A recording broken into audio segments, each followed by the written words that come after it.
Shalom.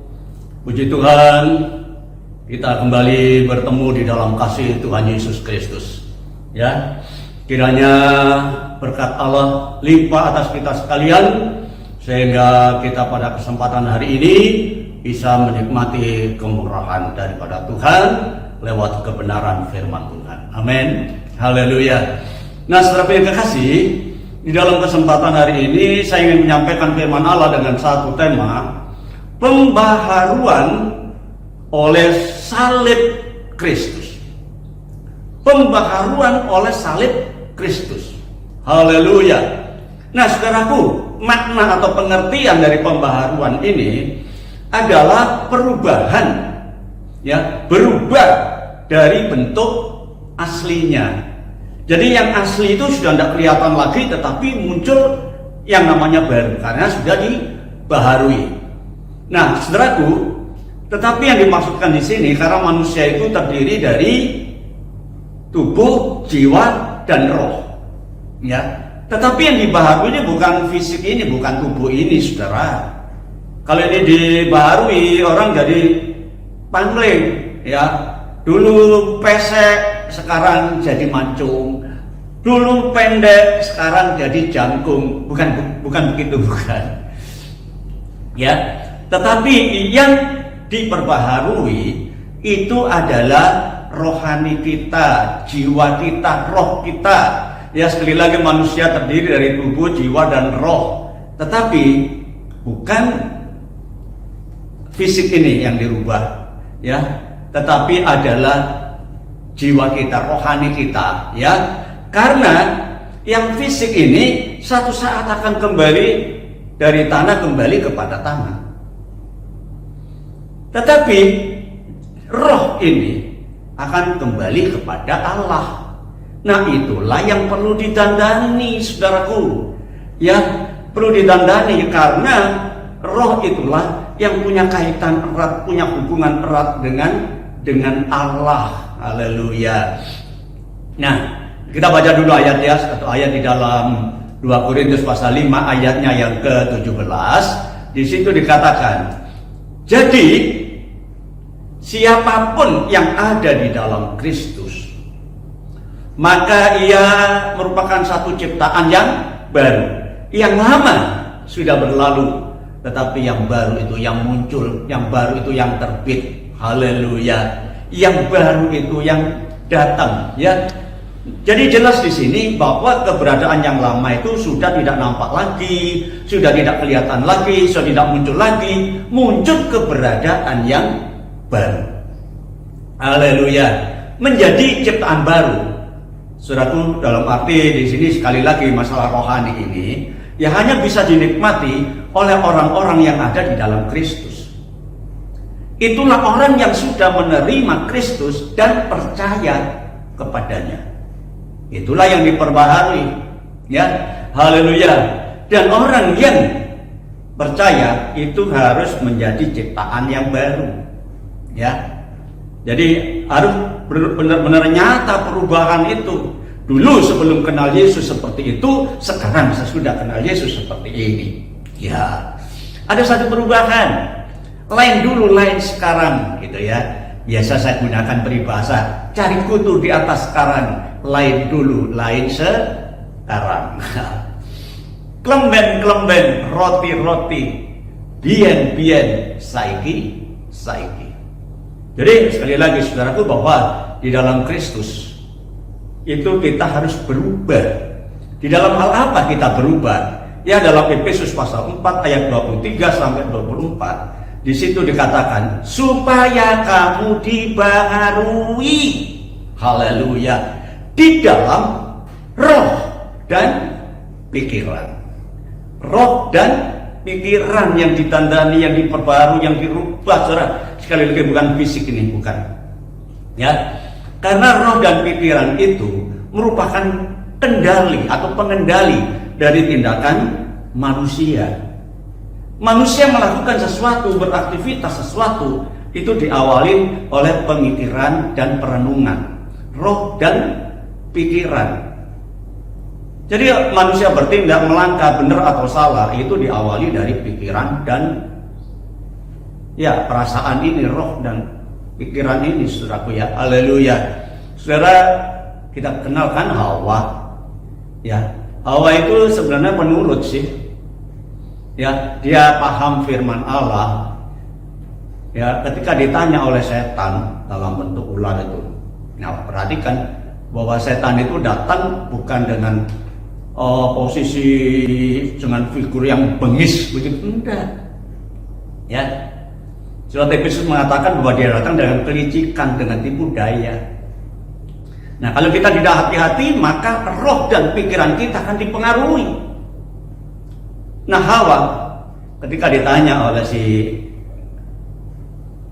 ular ini, Hawa, saya mau tanya, ya, tanya apa?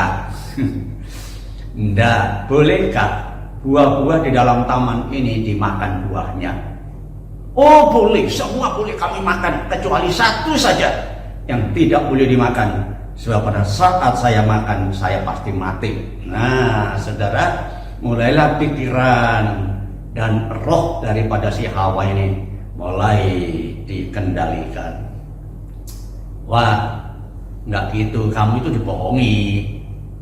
Ya, sebab kalau kamu makan buah itu, kamu akan jadi seperti Allah. Bayangkan, kalau engkau jadi seperti Allah, semua engkau yang atur, kamu akan bersaing dengan Allah. Coba bayangkan. Nah, mulai saudara, ya, pikiran dan roh ini dan perasaan ini terganggu, dan dari situlah mulai muncul satu tindakan mengambil buah pohon yang tidak boleh dimakan, alias dia melanggar aturan. Nah, inilah saudaraku, ya, bahwa yang dirubah itu sebenarnya adalah roh dan pikiran, bukan fisik kita ini, ya. Supaya kamu didandani, supaya kamu diperbaharui di dalam roh dan pikiranmu tadi, ya, dan mengenakan manusia baru yang telah diciptakan, yang telah dibentuk menurut kehendak Allah, bukan kehendak kita sendiri, di dalam kebenaran dan kekudusan yang sesungguhnya. Jadi benar dan kudus itu benar-benar benar dan kudus. Bukan pura-pura, saudaraku ya, bukan etok-etok, ya, etok-etok gitu, bahasa Jawa itu etok-etok, pura-pura. Di depan kelihatan begini, ternyata di belakang begini. Tidak. Tetapi tatkala kita sudah dibaharui oleh Tuhan, maka sesungguhnya kita harus hidup dalam kebenaran yang sesungguhnya dan hidup di dalam kekudusan yang sebenarnya, ya. Nah, kita tahu bahwa kebenaran itu adalah firman, ya. Dalam Yohanes pasal 17 ayat 17 dikatakan, kuduskanlah mereka di dalam kebenaran, dan firman-Mu itu adalah kebenaran. Jadi kebenaran itu adalah firman. Sedangkan firman di dalam Yohanes pasal 1 ayat 14 telah menjadi manusia dan tinggal bersama dengan kita. Itulah Yesus Kristus. Nah, sedangkan kalau kita membaca di dalam pasal 1 ayat 1, pada mulanya adalah firman, firman itu bersama-sama dengan Allah, dan firman itu adalah Allah. Jadi jelas di sini kalau kita hidup di dalam kebenaran dan kekudusan, saudaraku, kita hidup memuliakan Allah. Nah, itulah yang seharusnya yang diinginkan oleh Allah. Makanya tema yang saya sampaikan pada kesempatan hari ini, diperbaharui. Jadi bagaimana pembaharuan itu terjadi? Haleluya. Hanya oleh salibnya Tuhan Yesus. Amin. Pembaharuan terjadi karena Yesus disalibkan. Haleluya. Dalam 1 Petrus pasal 2 ayat yang ke-24, di situ dikatakan, Ia sendiri telah memikul dosa kita di dalam tubuhnya di kayu salib, supaya kita yang dulu telah berdosa tapi sekarang telah mati terhadap dosa, maka kita hidup untuk kebenaran, untuk kemuliaannya. Amin. Haleluya. Jadi saudaraku, bagaimana cara Allah merubah kehidupan kita melalui kematian Yesus Kristus di atas kayu salib. Dan pembaharuan ini harus menjadi pengalaman hidup kita sebagai orang percaya, saudara. Jangan kita sebagai orang percaya hidupnya masih yang dulu, ya. Aku masih seperti yang dulu. Tinggal, saudara. Ya, tidak seperti dulu lagi. Siapa yang ada di dalam Kristus, dia sudah menjadi ciptaan yang baru. Yang lama sudah hilang, yang baru yang muncul. Haleluya. Nah, jadi kita mau tidak mau harus berada atau mengalami pembaharuan ini. Sebab kalau kita tidak menikmati, tidak mengalami pembaharuan, jangan harap kita bisa masuk ke Yerusalem baru, Yerusalem surgawi yang dijanjikan. Ya. Nah, untuk mengalami pembaharuan pasti ada harga yang harus dibayar. Haleluya, bukan uang, saudara. Allah tak butuhkan uang kita, ya. Ya, harga yang harus dibayar itu adalah kita merobohkan ciri hidup yang lama yang berbau dosa dan kematian. Hidup yang lama itu adalah hidup di dalam dosa dan berujung kepada kematian yang kekal. Ya. Nah, bagaimana caranya kita merobohkannya? Dengan jalan kita percaya kepada Yesus. Haleluya. Menghargai korbannya dan menyerahkan hidup untuk diperbaharui. Hanya salibnya Tuhan yang sanggup merubah kehidupan kita, ya, merombak hidup kita yang lama, karena tidak ada seorang pun yang sanggup dan bisa mengubah dirinya untuk melepaskan diri dari dosa. Gak ada, saudara. Haleluya. Kenapa? Karena dosa itu sudah mengakar sejak zaman Adam. Ya, sejak zaman Adam dosa itu sudah ada dan terus mengakar sampai anak cucu kita. Itu pun dianggap sebagai orang berdosa. Loh, kok bisa ya? Kan kita tidak pernah berbuat dosa. Kok bisa? Saudara, satu orang berdosa, firman Allah mengatakan semua sudah berada di dalam dosa. Saudara tahu singa kan? Ya, singa. Singa itu disebut binatang buas karena suka makan mangsanya. Ya, manusia dimakan, siapapun musuhnya dimakan oleh singa itu. Sebab itu dia punya julukan binatang buas. Tetapi ketika dia punya anak, kita sudah takut juga. Waduh, anak singa, ya, binatang buas. Padahal dia belum pernah makan orang. Tapi kenapa disebut binatang buas juga? Saudara, karena saudaraku dia anaknya singa, binatang buas, maka disebut binatang buas. Satu orang yang berdosa, semua orang telah jatuh di dalam dosa. Dan itu tidak bisa dipungkiri, saudara. Tidak bisa. Ya, coba saja satu saat, ya, ada seorang tukang kayu lagi memasrah kayu dan dia mengeluh, ini gara-gara Bapak Adam. Coba kalau Bapak Adam tidak berdosa, saya tidak mungkin sengsara kerja seperti ini. Ya, sebab firman Allah mengatakan dengan berpeluang kau akan makan rezekimu, duri dan onak yang kamu hasilkan. Ketika manusia jatuh dalam dosa, nah, maka kutuk itu sudah dijatuhkan. Maka setiap hari si tukang kayu ini mengeluh, ini gara-gara Bapak Adam. Ya. Satu saat seorang pendeta lewat, saudara, dengar keluhannya, ada apa, Pak? Ya, ini kan gara-gara Bapak Adam saja. Coba kalau Bapak Adam tidak berdosa, nggak mungkin saya menderita seperti ini. Oh iya, jadi Bapak nggak mau susah payah? Ya nggak mau sih. Oke, begini aja Pak ya. Bapak benahi semua peralatan Bapak. Sekarang ikut ke rumah saya. Ada apa? Pokoknya tinggal di rumah saya.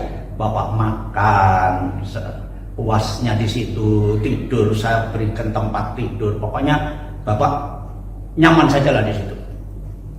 Wow, enak ini. Ya. Nah, benar saudara, akhirnya dia ikut. Dan benar. Apa yang dikatakan Bapak Pendeta ini, saudaraku, dia dijamu sedemikian rupa, tidur, dikasih tempat yang nyaman, dengan kasur, dengan waduh semua perlengkapannya makan dengan makanan yang limpah, makan bareng dengan Bapak Pendeta ini. Ya, setiap kali makan mesti makan bareng. Ya, ayo Pak makan. Waduh, nikmatnya makan ya. Ya. Nah, satu hari Pak Pendeta itu bilang begini, Pak, maaf ya, hari ini saya tidak bisa menemani Bapak untuk makan karena saya ada kepentingan mendadak. Jadi Bapak makan sendiri aja ya. Oh iya. Cuma saya pesen Pak ya, satu aja saya pesen. Yang di tengah itu, yang sudah ditutupi itu, jangan dibuka ya Pak ya. Karena itu nanti kalau saya pulang, saya yang makan. Ya, pesan saya itu aja Pak. Yang lain boleh Bapak makan, pokoknya yang saya tutup itu jangan. Oh iya. Wah, dia makan sudah mau enak. Tiba-tiba matanya terbentur. Tung. Dengan yang tidak boleh dimakan tadi. Kok sedikit goyang-goyang ya? Wah, tapi kan tak boleh dibuka, ya makan lagi. Tapi nggak tahan juga akhirnya. Goyang-goyang, mulai pikirannya terganggu, perasaannya terganggu, dan dia mulai melangkah tindakannya. Dia buka tutup itu, dan apa yang terjadi? Ternyata di dalamnya ada burung dan burungnya terbang. Bingung ini sekarang. Waduh, mau ganti burung gimana ini? Waduh, bingung dia. Nah, akhirnya dia benahi pakaiannya, minggat ya. Ternyata tidak ada seorang pun yang tidak bisa ya, yang bisa bertahan untuk tidak berbuat dosa, tidak berbuat kesalahan, tidak berbuat pelanggaran. Ternyata semua orang tidak ada yang benar, semua sudah jatuh benar. Singa belum, ya anak singa belum pernah makan orang, tapi dia binatang buas. Nah, kita sudah mungkin secara perasaan kita belum pernah melakukan kesalahan, tapi kita adalah orang berdosa yang nantinya pasti dihukum. Ya, nah itulah sebabnya kemudian ya Rasul Paulus berkata di dalam Roma pasal 7 ayat 21 sampai 25. Demikianlah aku ketemukan hukum ini, hukum rumusan dalil ini. Jika aku menghendaki berbuat apa yang baik, ternyata yang jahat itu yang aku lakukan, yang ada padaku. Aku ingin melakukan yang baik sebenarnya, tetapi ternyata yang jahat itu ada padaku. Sebab di dalam batinku, aku memang suka akan hukum Allah, tetapi di dalam anggota-anggota tubuhku, aku melihat ada hukum lain yang berjuang melawan hukum akal budiku. Wow, saudaraku, ya gimana ini? Ada hukum yang mengikat. Hukum itu tidak bisa dirubah loh, saudara, sebenarnya. Ya, hukum yang dimaksudkan di sini bukan hukum buatan manusia ya, tapi seperti dalil, rumusan, itu tidak bisa diubah, ya. Haleluya. Karena apa? Sebab di dalam batinku ini memang aku suka akan hukum Allah, tetapi di dalam anggota tubuhku aku melihat hukum lain yang berjuang melawan akal budiku dan membuat aku menjadi tawanan hukum dosa. Nah, jadi hukum itu mengikat yang ada di dalam anggota-anggota tubuhku. Jadi ada hukum yang mengikat pada manusia ini. Sekali lagi, hukum tidak bisa dirubah secara kuat. Haleluya. Tidak dapat dilepaskan oleh kemampuan manusia ini, kepandaian manusia ini. Hukum itu sudah mengikat. Ya, maksudnya begini, saudaraku. Hukum itu yang maksudnya adalah kalau hukum di dunia ini, hukum pengadilan aja masih bisa dipulang balik itu ya. Tapi maksudnya hukum ini artinya suatu dalil, satu rumusan.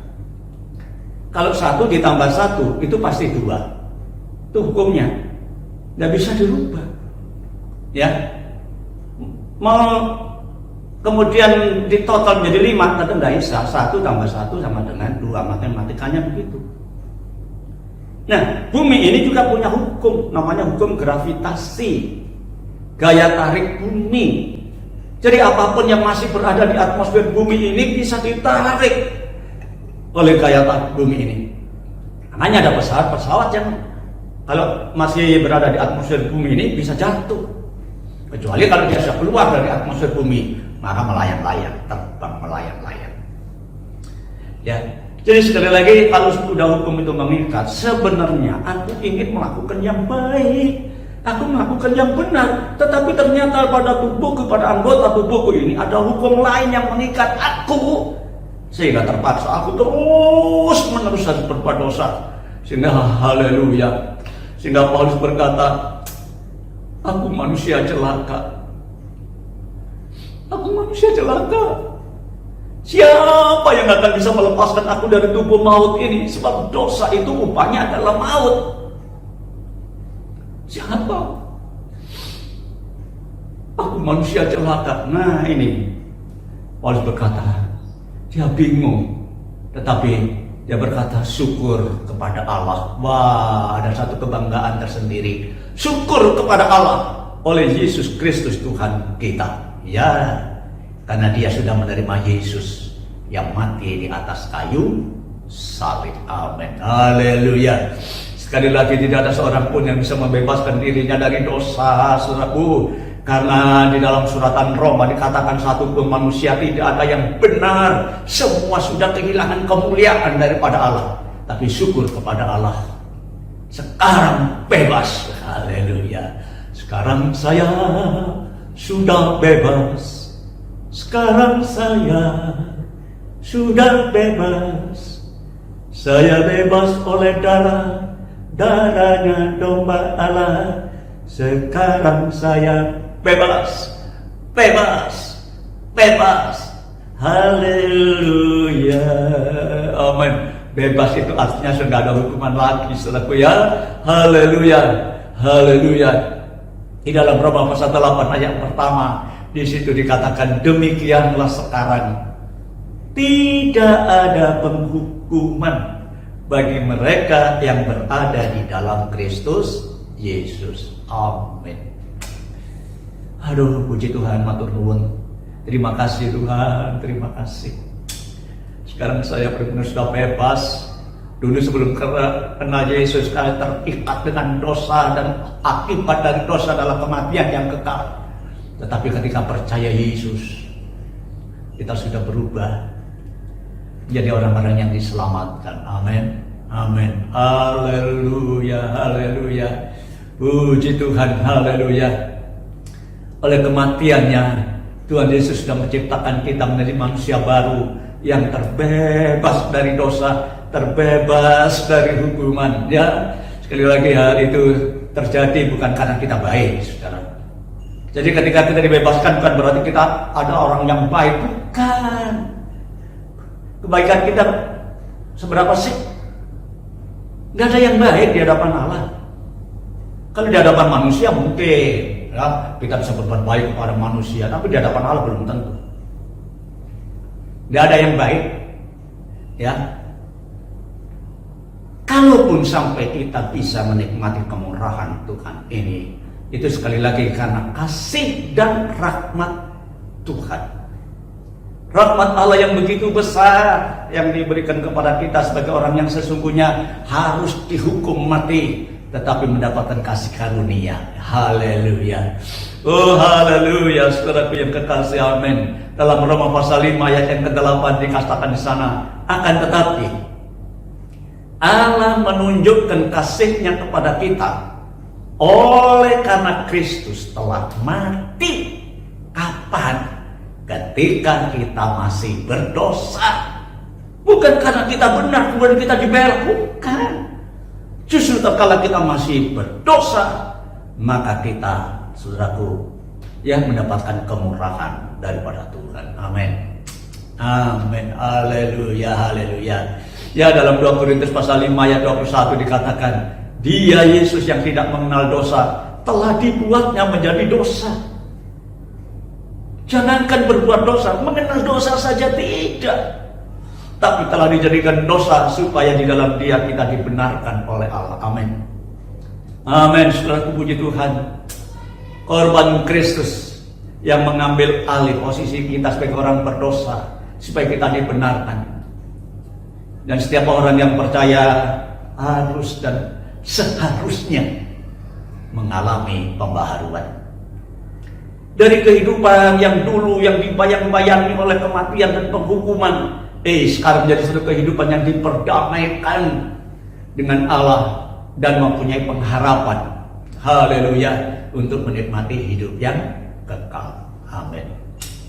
Kristus telah membayar harganya, ya, dengan menebus kita. Dia bayar dengan harganya, tapi bukan dengan emas dan perak, bukan, ya, karena emas dan perak itu bisa dinilai berapa gram, ya, kemudian berapa karatnya, masih bisa dihitung total harganya. Tetapi Kristus menebus kita bukan dengan emas dan perak, ya, tetapi dengan darahnya sendiri. Amin. 1 Petrus pasal yang pertama ayat 18-19 di situ dikatakan, sebab kamu tahu, ya, bahwa kamu telah ditebus dari cara hidupmu yang sia-sia yang kamu warisi dari nenek moyangmu itu. Sebenarnya apa yang dikerjakan oleh manusia di dunia itu sia-sia, saudaraku. Karena pada ujungnya semua habis, hancur, sia-sia. Ya, cara hidup yang sia-sia yang kita warisi dari nenek moyang kita yang sudah jatuh di dalam dosa. Haleluya.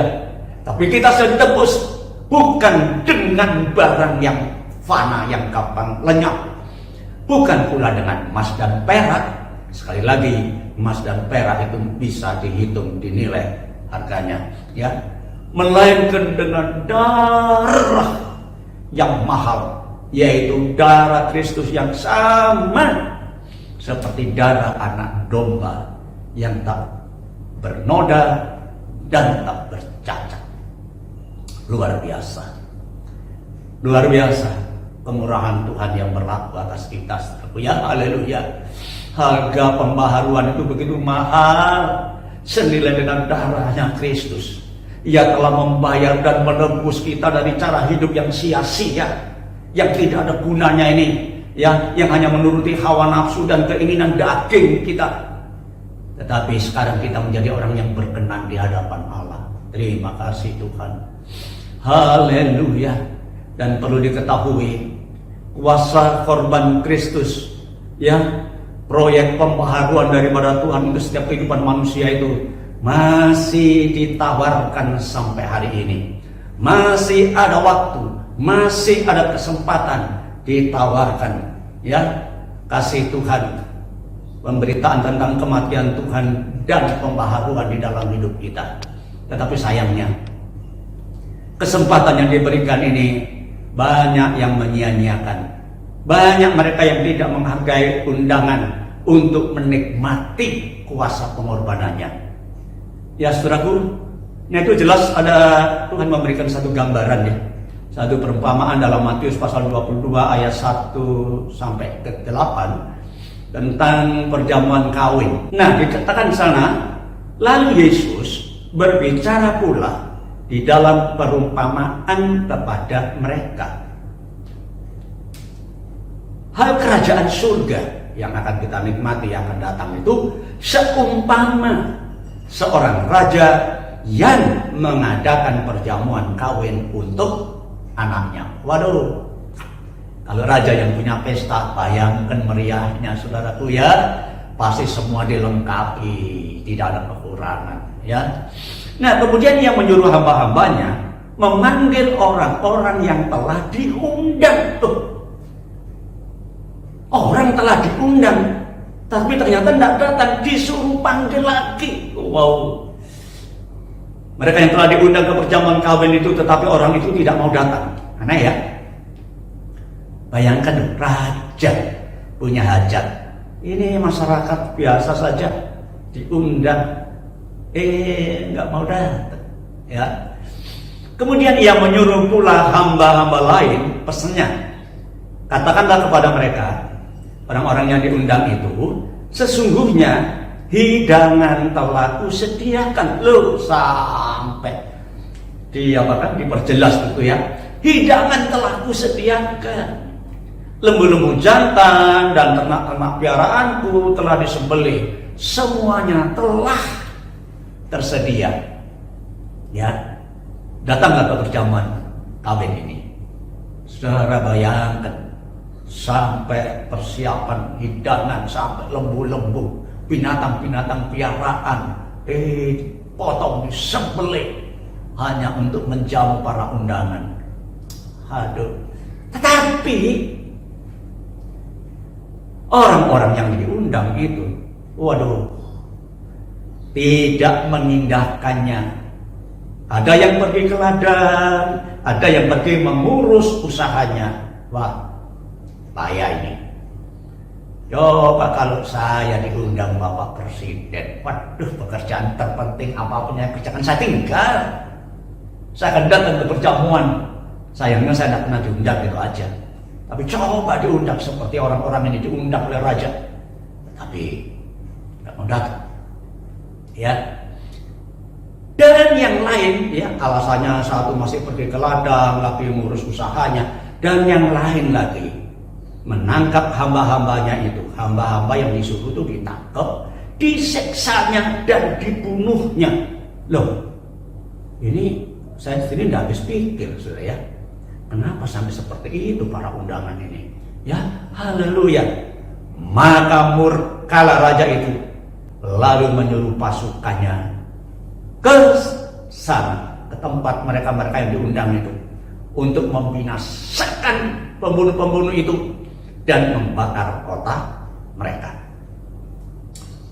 Aduh, saudaraku, perjamuan sudah dipersiapkan sedemikian rupa, tetapi tidak ada penghargaan daripada yang diundang. Ayo datang, yang datang sampai berulang-ulang diundang, tapi mereka tetap nggak mau datang. Ya, coba undangan itu sudah diserukan berulang-ulang, ayo datang, ayo datang, ayo datang.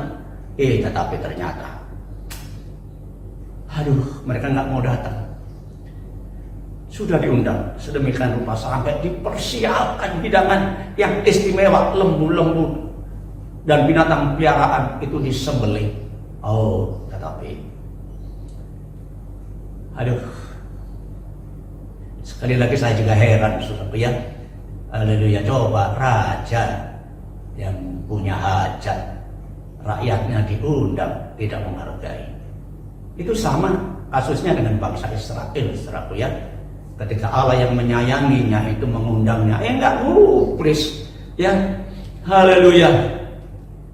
Di dalam 2 Tawarik pasal 36 ayat yang ke-15. Namun Tuhan Allah nenek moyang mereka berulang-ulang mengirim pesan melalui utusan-utusannya, karena ia sayang kepada umatnya dan tempat kediamannya. Bayangkan, Allah mengundang umatnya, ya, tetapi mereka justru mengolok-olok utusan-utusan Allah itu, menghina segala firman-Nya dan mengejek nabi-nabinya. Lah, sama kasusnya kan? Oleh sebab itu murka Tuhan bangkit terhadap umatnya, sehingga tidak mungkin lagi pemulihan. Kalau Allah yang murka, jangan harap ada pemulihan. Nah, setelah kita perhatikan, Yesus sudah disalibkan, mati, dan lewat kematiannya itu memperbaharui kehidupan kita supaya kita bisa menikmati hadirat Tuhan. Ya, haleluya. Tetapi banyak seruan yang sampai hari ini itu ditampilkan, diserukan sampai hari ini, ya saudaraku, tetapi masih juga tidak dihargai. Ya, haleluya, haleluya. Dan kita perhatikan sampai undangan yang ketiga, persiapan lembu-lembu binatang sembelihan itu. Nah, karena itu merupakan perumpamaan, itu kenyataannya dipersiapkan tubuh Kristus yang disembelih bagaikan anak domba tergantung di atas kayu salib, tetapi tetap ditolaknya. Haleluya. Ibrani pasal 10 ayat 5 jelas di situ dikatakan, karena itu ketika ia masuk ke dalam dunia, ia berkata, korban dan persembahan tidak engkau kehendaki, tetapi engkau telah menyediakan tubuh bagiku, itulah tubuh Kristus. Bareng-bareng dalam perjanjian lama, bangsa Israel, mereka biasa mempersembahkan korban persembahan di mezbah korban bakaran di tabernakel. Ya, setiap kali mereka mengadakan di sana, imam besar setahun sekali masuk ke dalam ruangan Maha Kudus. Tetapi sekarang tidak berlaku, karena sudah dipersiapkan tubuh yang sesungguhnya sebagai korban, yaitu Yesus Kristus yang mati di atas kayu salib. Ya, haleluya. Sebab itu Paulus mengatakan yang sangat penting, saudara-saudara, telah aku sampaikan kepadamu. Ini yang sangat penting, berita yang sangat penting, yaitu apa yang sudah ku terima sendiri, ku nikmati sendiri, ialah bahwa Kristus telah mati karena dosa-dosa kita sesuai dengan kitab suci. Tubuh sudah sediakan, mati di atas kayu salib. Itulah Yesus Kristus. Bagaimana caranya? Dia memperbaharui hidup kita dengan kematiannya di atas kayu salib, dan yang diperbaharui adalah hubungan kita dengan Allah yang dulu putus, sekarang dipulihkan kembali. Amin. Sehingga kapan saja kita bisa datang kepada Tuhan, ya Bapa yang ada di surga. Haleluya, haleluya. Perhatikan suatu undangan sudah disampaikan, ternyata undangan itu ditolak. Ya, undangan itu ditolak. Ya tentu dengan berbagai alasan. Yang pertama tadi alasannya yaitu karena pergi ke ladang, sawah, perkebunan. Haleluya. Nah, karena hanya persoalan ladang saja. Padahal pesta itu kira-kira hanya berapa lama sih? Ya, kalau mungkin paling lama 1 hari. Ya, habis selesai makan-makan pulang. Tetapi ternyata mereka lebih berat terhadap ladangnya daripada menghargai undangan dari raja ini. Ya, dengan alasan pergi ke ladang. Dan saudara tahu, gambaran di dalam firman Allah, ladang itu adalah dunia. Dalam Matius pasal 13 ayat 38, ladang ialah dunia. Dan memberi gambaran seorang penabur benih yang baik. Si setan menabur benih yang jahat. Ya, tetapi yang dimaksudkan di sini ladang itu ialah dunia. Ya. Jadi bagaimana orang yang diundang itu sibuk dengan ladangnya, sibuk dengan keduniawiannya, saudaraku. Nah, ini memang dunia ini menggiurkan, ya. Dunia dengan segala kenikmatannya ini sering menjadi penghambat untuk kita menghargai kemurahan Tuhan. Karena semua yang indah itu adanya di dunia. Dan apa yang ada di dunia itu sepertinya menjanjikan seru, karena kita belum masuk surga. Ya, haleluya. Rumah mewah adanya di dunia. Mobil yang indah adanya di dunia. Wanita cantik adanya di dunia. Pria yang ganteng, yang gagah adanya di dunia. Jadi itulah sebabnya orang lebih cinta duniawi. Juga berbagai kesenangannya yang menjadi penghalang saudaraku untuk bisa menghargai korban Kristus dan menikmati pembaharuan. Karena cinta duniawi. Ya, padahal kalau kita ketahui, ladang itu adalah satu tempat di mana kutuk yang pertama itu dijatuhkan. Terkutuklah tangan ini. Ketika manusia jatuh dalam dosa, Allah berfirman, terkutuklah tangan ini. Dengan berpelung kau akan makan rezekimu, onak dan duri yang kamu hasilkan. Tangan ini sudah dikutuk. Saudaraku, hati yang mencintai dunia itu sesungguhnya sama dengan hidup yang bertahan di dalam suasana kutuk, yang nantinya akan berakhir bersama-sama dengan dunia ini. Berakhir oleh api yang menghanguskan. Dunia ini akan hancur, saudara. Ya, Haleluya. Di dalam 2 Petrus pasal 3 ayat 10 di situ dikatakan, tetapi hari Tuhan akan tiba seperti pencuri. Pada hari itu langit akan lenyap dengan gemuruh yang dahsyat dan unsur-unsur dunia akan hangus dalam nyala api, dan bumi dan segala yang ada di atasnya akan hilang lenyap. Oh, saudara, dunia yang kita cintai itu suatu saat akan lenyap, habis. Ya, haleluya. Dan kalau orang Kristen itu masih hidup dalam keduniawiannya, aduh sayang saudara ya, sayang. Kemurahan Tuhan yang begitu besar lewat kematian Yesus Kristus, mari kita hargai. Ya, kita tinggalkan keduniawian kita. Ya, mari kita tetap menghargai kemurahan dan hidup untuk kemuliaannya. Amin. Haleluya. Nah, alasan yang kedua, saudara dikatakan di sana, kenapa nggak mau memenuhi undangan? Karena masih mengurus usahanya. Waduh, usaha pedagang ini, saudara ya. Haleluya.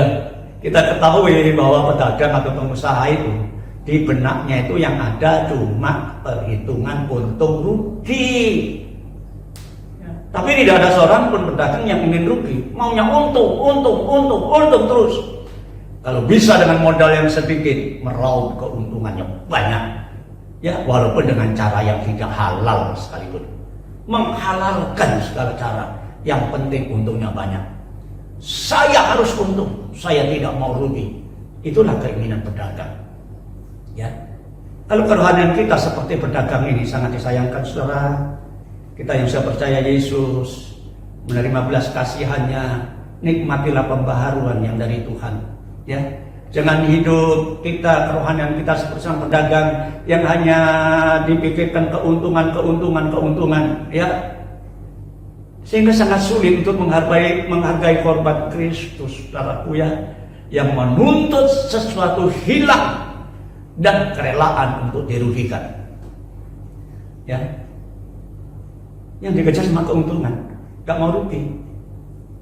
Ya, sama dengan kedagingan ini, gak mau rugi tuh. Tapi yang diinginkan itu kesenangan, kenikmatan, ya itu keuntungan. Nah, kalau kita hanya hitung untung rugi, saudaraku, maka kita tidak akan pernah layak di hadapan Allah. Ibadah sih ibadah, tetapi pemberitaan firman yang hanya menyampaikan soal berkat, waduh, senangnya setengah mati. Waduh, amin, puji Tuhan. Saudara-saudara, sudah akan diberkati 1000 kali lipat. Wow, amin. Tapi kalau khotbah yang keras, mundur. Ya, khotbahnya yang lunak-lunak, yang berkat. Kalau setia rajin beribadah pasti diberkati. Kalau rajin bayar perpuluhan pasti diberkati. Saudara, tanpa kita minta pun Tuhan pasti memberkati kita kok. Ya, yang dikejar hanya keuntungan.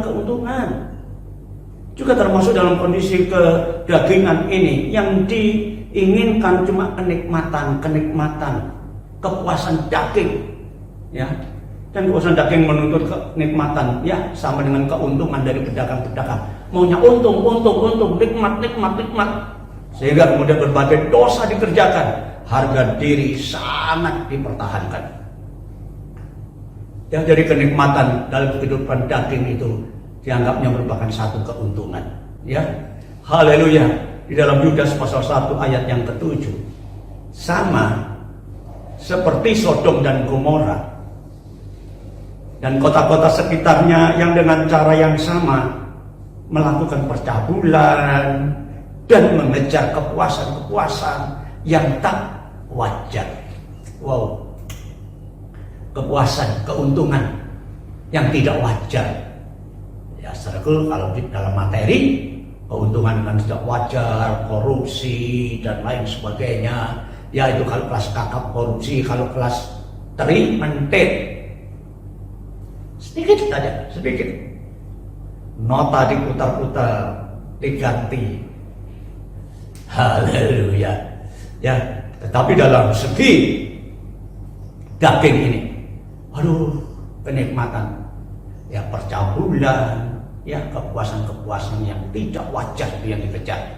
Ya, tetapi perhatikan, mereka yang hanya mengejar kepuasan duniawi ini, kepuasan daging ini, telah menanggung siksaan api kekal sebagai peringatan kepada yang lain juga. Saudara, jadi kalau kita mendengar firman Allah ini, kita juga termasuk yang diperingatkan, ya, sebagai peringatan kepada semua orang. Supaya jangan kita hanya ingin menikmati kepuasan-kepuasan duniawi ini, daging ini, saudaraku ya, sebagaikan seorang pedagang yang dikejar untung, terus untung. Bukan, ya.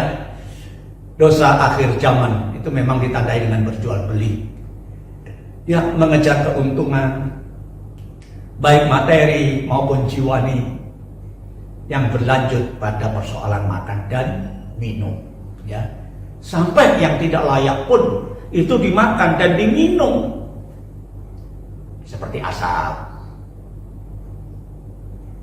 Itu bukan makanan, ya, tapi diisep nikmat sekali. Wow, sampai berapa pak itu, ya. Terus beberapa hari yang lalu saya lagi mau menyeberang ke perempatan di barat situ. Setelah karena lampu merah saya berhenti. Nggak lama nyusul 2 sepeda motor, boncengan masing-masing, seragam SMA, juga berhenti di depan saya. Tapi saya melihat mereka berempat ini, waduh, sedap sekali merokoknya. Tuhan, ini anak-anak belum dapat gajian sudah seperti ini. Saya langsung coba ini sebelah saya, lihat Pak itu. Saudara, hanya kepuasan, keuntungan daging ini, ya, apa sih untungnya? Ya, saudaraku, miras, ya, minuman keras, menjadi konsumsinya tiap-tiap hari. Aduh, sampai narkoba pun ditelannya. Saudaraku, mari kita perhatikan hidup ini, ya. Haleluya. Jangan sampai kita menyalahgunakan kesempatan yang ada, sampai kita berbuat sesuatu yang tidak menyenangkan, sampai soal kawin-mawin pun, saudaraku ya, dan juga menyalahgunakan alat-alat kontrasepsi untuk kepuasan seks mereka. Aduh. Di dalam Lukas pasal 17 Tuhan Yesus pernah memberikan satu contoh. Dan sama seperti terjadi pada zaman Nuh, demikian pula lah halnya kelak pada hari-hari anak manusia pada saat Yesus datang kembali. Mereka makan dan minum, mereka kawin dan mengawinkan sampai kepada hari Nuh masuk ke dalam bahtera. Lalu datanglah air bah dan membinasakannya. Wow, saudaraku, kasihan, ya, haleluya. Kehidupan yang tidak mengalami pembaharuan oleh salib Kristus akan menghasilkan kerugian di saat yang akan datang. Haleluya. Jangan sampai itu terjadi atas hidup kita, saudaraku ya. Kita dengar firman Allah hari ini, ya, haleluya. Nah, kita tempatkan saja sebagai undangan yang diserukan kepada kita. Mari kita hargai korban Kristus dan nikmati karya dari korban itu memperbaharui hidup kita. Amin. Haleluya. Haleluya. Dalam Galatia pasal 5 ayat 19 sampai 21 disebutkan tuh berapa macam soal kepuasan daging itu. Ya, tetapi yang terakhir saya baca bahwa barang siapa yang melakukan hal-hal yang demikian tidak akan mendapatkan bagian di dalam kerajaan Allah. Percuma, saudara, keuntungan sesaat di dunia ini, kesenangan sesaat, kenikmatan sesaat, tapi pada ujungnya kita mati di sana. Ayo kita sadar ya, kita dengar seruan, undangan dari Tuhan. Jangan punya alasan macam-macam, ya. Haleluya. Tetapi bagi yang menghargai, saudaraku, amin, pasti punya suatu tekad yang berbeda, ya. Bagi yang diberikan kesempatan oleh Tuhan, dia akan menghargai korban Kristus ini, dan mereka akan berani berkata, ya, dalam Filipi pasal 3 ayat 7 sampai 9. Tetapi apa yang dahulu merupakan keuntungan bagiku, dulu untung dengan kondisi atau perilaku semacam itu, tetapi sekarang aku anggap rugi. Karena apa? Karena Kristus. Karena aku sudah percaya kepada Tuhan Yesus. Semua aku anggap rugi. Malah segala sesuatu ku anggap rugi, karena pengenalan akan Kristus Yesus Tuhanku itu lebih mulia daripada semuanya. Wow, hebat. Ya, dan oleh karena dialah aku telah melepaskan, melucuti semuanya itu dan menganggapnya sampah, supaya aku memperoleh Kristus. Amin. Haleluya. Dan aku berada di dalam Dia bukan dengan kebenaranku sendiri, bukan karena aku dari hasil mentaati hukum Taurat, bukan, melainkan dengan kebenaran karena kepercayaan kepada Kristus, yaitu kebenaran yang Allah anugerahkan berdasarkan keyakinan, kepercayaan, iman. Amin. Oh, puji Tuhan, haleluya. Kenapa saudara? Sebab kalau kita hanya nuruti daging, keinginan daging itu adalah maut. Bayangkan, undangan sudah dibagikan, alasannya pergi ke ladang, alasannya mengurus usaha, dan yang paling kejam, mereka menolak undangan itu, saudaraku, dengan cara membunuh hamba-hambanya. Wow, menyiksa dan membunuh hamba-hambanya. Coba bayangkan, saudaraku, ya. Haleluya. Saudara tahu bahwa pembunuhan itu adalah karakter dari setan, si iblis. Ya, karena watak daripada si iblis itu adalah membunuh. Ya, haleluya. Dalam 1 Yohanes pasal 3 ayat 12 di situ dikatakan, bukan seperti Kain yang berasal dari si jahat, si setan, si iblis, dan yang membunuh adiknya. Lah, ini dia. Dan apakah sebabnya ia membunuh adiknya? Sebab segala perbuatannya jahat dan perbuatan adiknya benar. Karena sudah ditransfer watak, tabiat daripada si setan, si jahat, si pembunuh itu. Para undangan itu membunuh para utusan-utusan itu, saudaraku. Ya, karena watak iblis sudah ada di dalam dirinya. Yohanes 8 ayat 44, Tuhan Yesus pernah mengatakan, iblislah yang menjadi bapakmu. Nah, kalau orang tidak bertobat, Tuhan katakan iblis yang menjadi bapakmu, dan kamu ingin melakukan keinginan-keinginan bapakmu. Ia adalah pembunuh manusia dari semula, dan tidak hidup di dalam kebenaran, sebab di dalam dia memang tidak ada kebenaran. Saudaraku, pembunuhan itu adalah tabiat watak daripada si setan, si iblis. Jangan sampai kita dirasuki itu, ya. Haleluya. Coba iblis itu kali dia berkata dusta, ia berkata atas kehendaknya sendiri, sebab ia adalah pendusta dan bapak segala dusta, penipu, pembohong. Haleluya. Orang-orang yang di dalam kendali iblis itu akan berusaha untuk membunuh hamba-hamba raja, utusan-utusan raja. Ya, demikian pula dengan undangan, seruan untuk menikmati penyembelihan. Oh, saudaraku, tidak, kalau dibantai utusan-utusannya, pasti undangan, seruan untuk menikmati penyembelihan itu tidak ada lagi.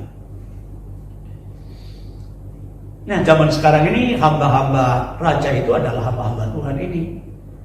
Seringkali dirintangi, dihampa, dianiaya, disiksa, bahkan ada yang dibunuh dengan satu tujuan, supaya undangan Tuhan itu tidak terdengar lagi.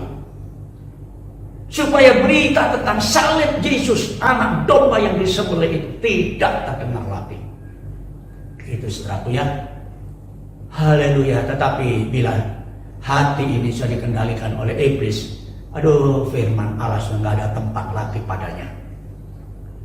Gak ada, ya. Haleluya. Dalam Yohanes pasal 8 ayat 43, apakah sih sebabnya kamu tidak mengerti bahasaku? Sebab kamu tidak dapat menangkap firmanku. Haleluya.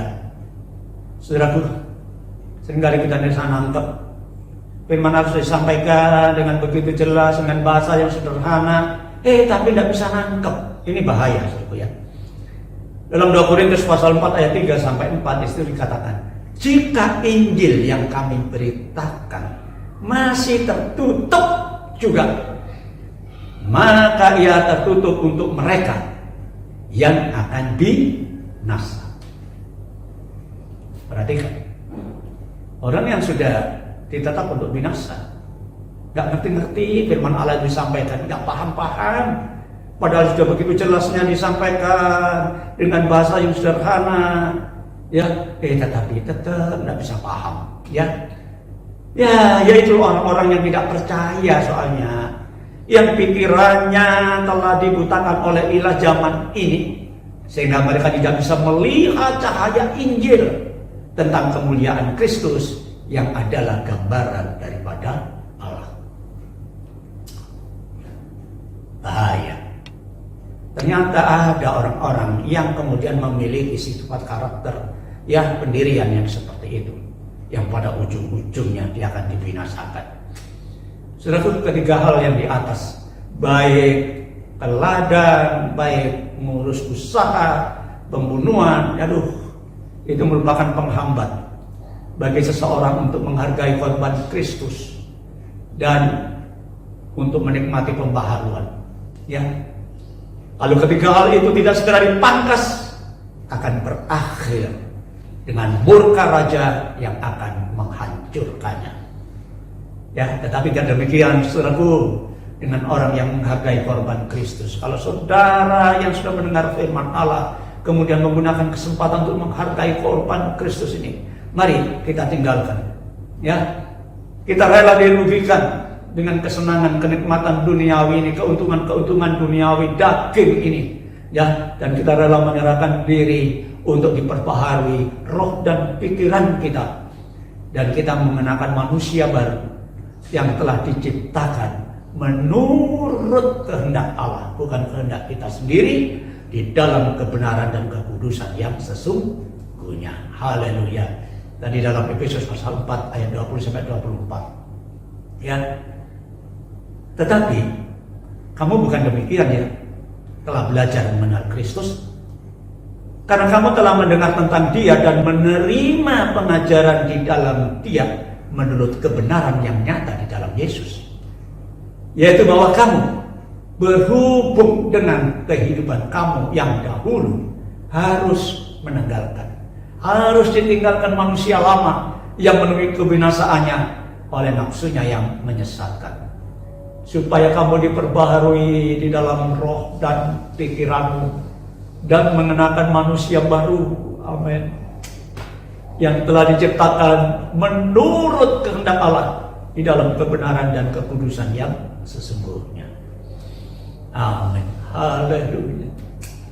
Saudaraku, marilah, ya, masih ada kesempatan kita hargai korban Kristus dengan hidup seperti kehendaknya.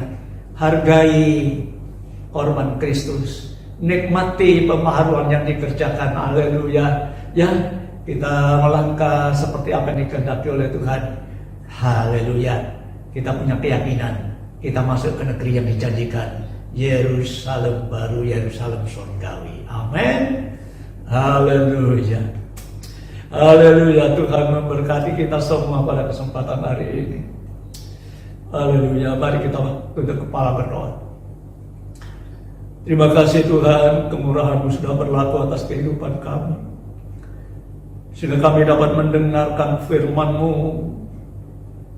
Bagaimana kasih kemurahan Tuhan yang Kau nyatakan lewat korban di atas Golgota. Bahkan tidak hanya berhenti sampai pengorbanan diri, tetapi Engkau membentuk kehidupan kami menjadi suatu kehidupan yang baru. yang layak menikmati pemeliharaan daripada Tuhan selagi di dunia sampai di surga nanti. Terima kasih Tuhan, mari berikan kami kekuatan supaya kami tetap percaya kepada Tuhan, supaya kami tetap bertahan di dalam apapun yang terjadi atas hidup kami, sehingga benar-benar kemurahan Allah nyata dalam kehidupan kami. Kami dapat menikmati anugerah-Mu. Terima kasih Tuhan. Berkati kami semua yang mendengar firman-Mu, dan kiranya Tuhan diagungkan, dimuliakan. Di dalam nama Tuhan Yesus Kristus. Haleluya. Maka